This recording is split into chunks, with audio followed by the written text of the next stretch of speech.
शाम का वक्त त्रिशा और अभय दोनों एक टेबल पर बैठे हुए होते हैं। उनके चारों तरफ कलरफुल लाइट्स जल रही होती है। चांदनी आसमानों के नीचे दोनों बैठकर एक दूसरे से बातें कर रहे होते हैं कि तभी वहाँ वेटर आकर उनके पास मेनू रखते हुए कहता है, "What would you like to have?" अभय मेनू लेता है और खाने के लिए ऑर्डर करता है। ऑर्डर लेकर वेटर वहाँ से चला जाता है। उसके जाते ही त्रिशा ये देखकर कहती है, "अभय वैसे क्या ऑर्डर किया?" अभय स्माइल करते हुए कहता है, "जब ऑर्डर आपके सामने आएगा तो आप खुद ही देख लीजिएगा कि मैंने क्या ऑर्डर किया है।" त्रिशा अभय के ऐसे बोलते हो मुंह बनाकर कहती है, "अगर जो चीज़ तुमने ऑर्डर की है और वो मुझे पसंद न आया तो?" तभी अभय बोलता है, "तो क्या रिटर्न कर देना सिंपल।"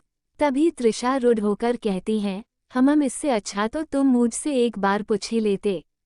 त्रिशा को ऐसे बोलते देखकर अभय हंसते हुए कहता है, "अरे अरे मैं बस मजाक कर रहा हूँ और वैसे भी जो मैंने ऑर्डर किया है ना देखना तुम्हें वो जरूर पसंद आएगा।" त्रिशा अभय के इतना कहने पर कहती है, "ओके लेट्स सी क्या होता है।" थोड़ी देर बाद वेटर ऑर्डर लेकर आता है। त्रिशा खाने को जब देखती है तो एकदम से उसका चेहरा उतरा हुआ हो जाता है और अभय से कहती है, "अभय ये क्या है सब?" "रोटी, ड्राई सब्जी।" अभय स्माइल करते हुए कहता है, "हाँ वो इसलिए क्योंकि तुम्हारा तबीयत अभी ठीक नहीं है और मैं तुम्हें ऑयली स्पाइसी ये सब नहीं खाने दे सकता।" तभी त्रिशा मुंह बनाते हुए कहती हैं, "अब इतना भी ज़्यादा तबीयत खराब नहीं है मेरा, वैसे भी मेरा डाइजेस्टिव सिस्टम उतना अच्छा है कि मैं वापस से स्पाइसी ऑयली चीज़ें हजम कर सकूं।" तभी अभय हंसते हुए कहता है, "ओके पर आज तो तुम्हें यही खाना पड़ेगा चाहे तुम जो भी समझो, और वैसे भी कल हमारा शूट है, उस बीच वापस से तुम्हारा तबीयत खराब हुआ तो?" त्रिशा बच्चों के जैसे मुंह बनाते हुए कहती है, "ओके मैं ये सब खा तो लूंगी, बस थोड़ा सा कुछ स्पाइसी भी साथ में रहता तो टेस्ट आ जाता।" त्रिशा के ऐसे बोलते ही अभय की हंसी छूट जाती है और हंसते हुए कहता है, "हाँ समझ गया, पहले ये सब खा लो फिर मैंने जो खुद के लिए ऑर्डर किया है उसमें से थोड़ा टेस्ट कर लेना।" अभय जब ये कहता है त्रिशा उसके तरफ घूरते हुए देखने लगती है और उससे कहती है, "मतलब तुम ये नहीं खाओगे?" अभय अनजान बनते हुए कहता है, "हाँ मैंने अपने लिए paneer rumali roti with butter lassi sweets order किया है।" ये सुनते ही त्रिशा का मुंह खुला का खुला रह जाता है और चौंकते हुए कहती है, "अरे बाप रे, मेरे साथ ये चीटिंग है यार, प्लीज मुझे भी वही सब खान है।" तभी अभय न कहते हुए बोलता है, "ना ना हेल्थ के साथ नो कंप्रोमाइज।" उसी बीच अभय का ऑर्डर आता है। त्रिशा सामने इतना लजीज खाना देखा कर खुद को रोज नहीं पा रही थी। अभय खाना शुरू करता है और त्रिशा को भी इशारा करता है, "खाओ खाओ खाना बहुत टेस्टी है।" तभी त्रिशा अभय से मुंह चमकाते हुए कहती है, "वाह रे, तुम जो खा रहे हो वो टेस्टी है, मेरा वाला नहीं।" अभय त्रिशा को इशारे करते हुए कहता है, "खाओ खाओ खाना शुरू करो।" त्रिशा अभय को गुस्से से देखती है और खाना शुरू करती है और एक बाइट खाकर कहती है, "जब यही खिलाना था तो यहाँ क्यों लाए? इससे अच्छा किसी ढाबे पर ही खिला देते।" तभी अभय कहता है, "अच्छा तो फिर मुझे इतना टेस्टी खाना कैसे मिलता?" त्रिशा छटक कर बोलती है, "वाह मतलब तुम खुद अच्छा खाना कहने के लिए यहाँ आए और मुझे ये खिला रहे हो? इससे अच्छा तो मैं घर पर ही रहती।" अभय हंसते हुए त्रिशा के तरफ अपना प्लेट करते हुए कहता है, "यार तुम तो सच में सीरियस हो गई, मैं बस एक छोटा सा मजाक कर रहा था तुमसे, वैसे सॉरी हम।" त्रिशा नाराज होते हुए कहती है, "ओमम ये कोई मजाक है।" अभय मुस्कुराते हुए त्रिशा से कहता है, "अच्छा अब तो ये खाओ, या बस इसी टॉपिक पर आज पूरा रात बिताना है?" त्रिशा के चेहरे पर एक प्यार स्माइल आ जाती है और वो खाना शुरू करती है। उसे यूं खाते देख अभय उसे घूर रहा होता है। उसे घूरते देख त्रिशा इशारा करके कहती है, "क्या हुआ तुम भी खाओ।" अभय भी खाना शुरू करता है। थोड़ी देर बाद दोनों खाना खाने के बाद बिल टेबल पर रखकर वहां से बाहर चले जाते हैं। बाहर आकर अभय अपनी कार में बैठने ही जा रहा होता है कि तभी त्रिशा उसका हाथ पकड़कर उसे कार का दरवाजा खोलने से रोकती है। उसे ऐसा करते देख अभय पूछता है, "क्या हुआ तुम ऐसे?" अभय आगे कुछ बोलता उससे पहले त्रिशा कहती है, "खाना खाने के बाद थोड़ा वॉक टहलना करना चाहिए।" इतना कहकर तृषा आगे आगे पैदल ही चलने लगती है। अभय उसे यूं बच्चों जैसी हरकतें करके चलते हुए देखकर मुस्कुराते हुए उसके पीछे पीछे जाने लगता है।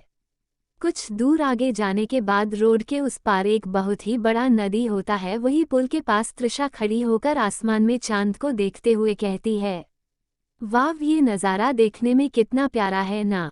तभी अभय बोलता है, हाँ वाकई बहुत प्यारा है, बिल्कुल तुम्हारी तरह। अभय जैसे ही ये बोलता है तृषा उसके तरफ देखते हुए कहती है, कुछ कहा तुमने? अभय बात घूमते हुए जवाब देता है, नहीं नहीं, तो वो मैं खुदाई थोड़ा बातें कर रहा था। तृषा समझ जाती है पर अभय के ये कहने पर ना समझने की एक्टिंग करती है और मन ही मन मुस्कुराती है और आसमान के तरफ देखने लगती है। तृषा तो आसमान के तरफ देख रही होती है पर अभय की निगाहें तृषा के चेहरे पर टिकी हुई थी। वो उसे लगातार घूरे ही जा रहा होता है। अभय अभी तृषा को देख ही रहा होता है कि तभी एक आदमी तृषा के पीछे से एक कांच की बोतल चलाकर मारता है। उसे ऐसा करते अभय देख लेता है। तृषा की नज़र आसमान पर थी। अभय तृषा को खींचकर अपने ओर करता है। उसी बीच तृषा का पैर फिसलता है और वो जैसे ही गिरने वाली होती है, अभय उसके कमर में अपना एक हाथ और दूसरे हाथ से उसे पीछे से सपोर्ट देता है। तृषा की धड़कनें एकदम तेज रफ्तार से धड़कने लगा था। दोनों एक दूसरे के आंखों में खोए ही हुए थे कि तभी वो आदमी दोबारा से एक कांच का बोतल चलाकर अभय के सिर पर दे मारता है। जैसे ही अभय के सिर में बोतल लगता है तृषा जोर से चीखती हुए अपनी आंखें बंद कर लेती है। अभय तृषा को साइड में करते हुए अपने माथे को हाथ से दबा देता है। अभय के सिर से खून बहने शुरू हो जाते हैं। ये देखकर तृषा घबरा जाती है और अभय से कहती है, अभय यहाँ से चलो जल्दी। अभय कुछ समझ पाता कि उसी बीच एक और आदमी आकर अभय के पीछे से एक हॉकी स्टिक से उसके पीठ पर दे मारता है। ये देखने के बाद तृषा एकदम से सुन रह जाती है। अभय गुस्से से चिल्लाते हुए उसका हॉकी स्टिक उससे छींटा है और इसके थोबरे पर जोर का से मरता है। आ आ आ आ सच। तभी दूसरा आदमी भी अभय के तरफ बढ़ता है। अभय गुस्से से उसके तरफ देखते हुए छीलकर उसके गर्दन पर उसी हॉकी से मारता है। वो आदमी भी जमीन पर गिर जाता है। अभय के चेहरे से खून तर तर टपक रहा होता है। ये देखते ही तृषा अपने रुमाल से उसका सिर दाब देती है। अभय उन आदमियों को पकड़ने ही वाला था कि तभी वो उठकर वहां से जैसे तैसे भाग जाते हैं। तृषा आसपास के लोगों से हेल्प मांगती है। वहां के लोग अभय को देखते ही पहचान लेते हैं और मदद करने के लिए आते हैं। तभी अभय कहता है, इट्स ओके, मैं ठीक हूँ, बस थोड़ा सा चोट है, मैं अपनी कार से चला जाऊंगा, नो थैंक्स। उसके इतना कहते ही तृषा कहती है, अभय तुम्हारे सिर से खून निकल रहा है और तुम बोल रहे हो तुम ठीक हो। तुम पागल तो नहीं हो गए ना? ऐसी हालत में कार तो मैं चलाने नहीं दूंगी। अभय हल्की मुस्कुराहट के साथ कहता है, तृषा, आई एम फाइन और तुम टेंशन मत लो, अब चलो। चलते हुए तृषा अभय से पूछती है, पर अभय वो लोग थे कौन और तुम्हें क्यों करने आए थे?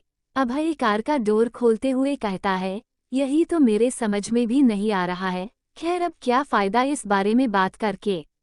तृषा अभय पर गुर्राते हुए कहती है, अभय ये ऑफ मर्डर केस है, अगर तुम्हें कुछ भी हो सकता था वहाँ देखो, पुलिस कंप्लेंट देना जरूरी है। क्या पता आगे से फिर वो ऐसा करे, उससे अच्छा हमें कंप्लेंट कर देना चाहिए। अभय तृषा को शांत होने को कहता है, ओके तृषा, तुम जो कहोगी मैं वो सब करूँगा, उससे पहले तुम शांत हो जाओ। अभय के इतना कहते ही तृषा शांत हो जाती है और उसके तुरंत बाद अभय के सिर को देखने लगती है। अभय सामने देखकर कार चला रहा होता है।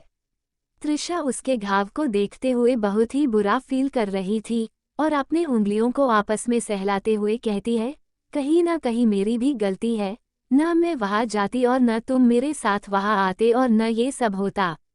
तृषा ये सब बोल ही रही थी कि अभय कार रोकते हुए कहता है, आर यू सीरियस तृषा? मतलब तुम अब इतना क्यों सोच रही हो इस बारे में, और जो कुछ भी हुआ वो बस एक हादसा था और प्लीज़ जो हो गया उसे जाने दो ना, गलती इसमें तुम्हारी है और ना किसी की, जो होना था हो गया, अब दिमाग को थोड़ा आराम दो, और फिर भी नहीं आराम करे तो बोलो सब ठीक है। अभय के कहते ही तृषा मुंह बनाते हुए कहती है, हे ये बहुत फनी था ये।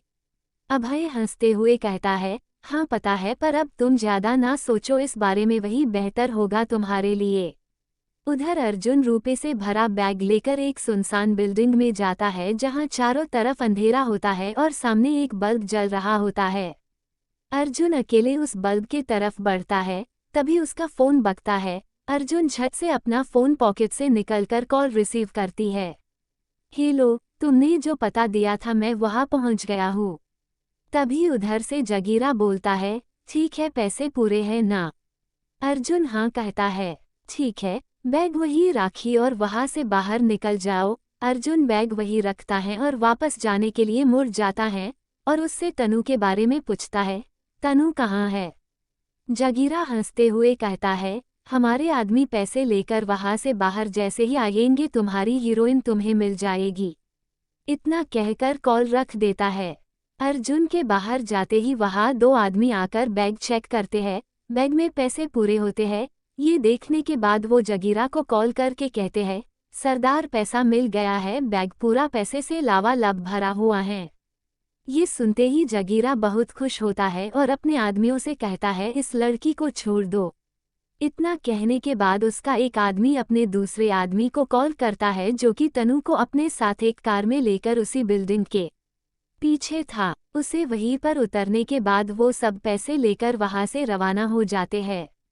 उन्हें जाते हुए अर्जुन देख लेता है। तभी उधर से तनु आते हुए दिखाई पड़ती है। अर्जुन जल्दी उसके पास जाता है और उससे उसका हाल पूछता है। तनु, तनु तुम ठीक तो हो ना? तनु का चेहरा थोड़ा सुझा हुआ था। वो अर्जुन को गले से लगाते हुए कहती है, या आई एम फाइन। इतना सुनने के बाद अर्जुन चैन की सांस लेते हुए कहता है, ओह थैंक गॉड। आओ चलो, तुम्हारे पापा मम्मी बहुत परेशान हो रहे होंगे। कार में बैठकर अर्जुन तनु के घर पर कॉल करके कहता है, अब चिंता करने की कोई बात नहीं है अंकल, तनु मेरे साथ ही है, ये लीजिए बात करिए। इतना कहकर अर्जुन फोन तनु को दे देता है। हेलो पापा। ये सुनते ही उसके पापा रिलैक्स फील करते हैं और उससे कहते हैं, भगवान का लाख लाख शुक्र है कि तू ठीक है। ये ले बेटी, अपनी माँ से बात कर। इतना कहकर फोन तनु के माँ को दे देते हैं। जैसे ही तनु के पापा माँ को फोन देने की बात कहते हैं, तनु झट से कॉल काट देती है। तनु की माँ हेलो हेलो करती है पर तनु की कोई भी आवाज नहीं आती। वो फोन उसके पापा को देते हुए कहती है, लगता है कट गया। ये देखकर उसके पापा थोड़े अपसेट हो जाते हैं। आप सब मेरी कहानी को इतना प्यार दे रहे हैं, उसके लिए आप सबका धन्यवाद। पर आज आप सबसे एक छोटी सी मदद चाहिए।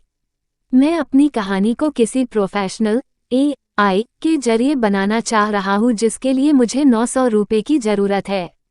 कृपया आप छोटा सा अमाउंट देकर मेरी मदद करें। धन्यवाद।